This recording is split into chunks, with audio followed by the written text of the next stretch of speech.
siç jeni të njoftuar nga ana e teatrit, të hënën dhe të mërkurët do të kemi premierën e shfaqjes Shtëpia Padritare në autorësi dhe në regji të Sajmir Gongos, një autor dhe regjisor nga Shqipëria, gjithësisht nga Tirana, me asistente Sheqerie Ilazin dhe në rol kryesor Muzafer Etemin.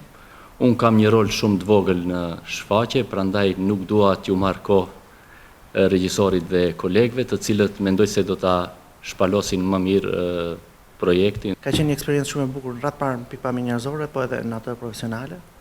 Besoj të hënën do të kemi një premierë suksesshme. Trupa ka punuar jashtëzakonisht shumë, ka qenë shumë e përqendruar, edhe besoj që kemi arritur ato detyra artistike për të ndërtuar një vepër, një spektakël të bukur teatror që i flet realitetit shqiptar.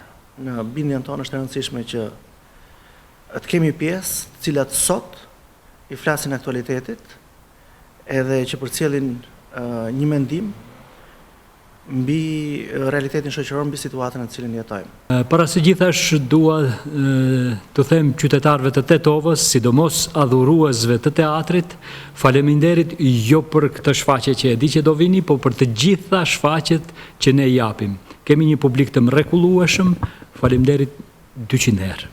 Kam ndjekur nga afër transformimin e ideve në veprime skenike. Bota e Shtëpisë Padritare kërkon ritëm, precizion dhe ndjeshmëri. Besoj ne këtë e kemi arritur dhe shpresoj që publiku jo vetëm të argëtohet, por të dalë me disa pikpyetje, reflektime dhe vështrime ndryshe mbi disa të vërteta që ne shpesh i anashkalojmë.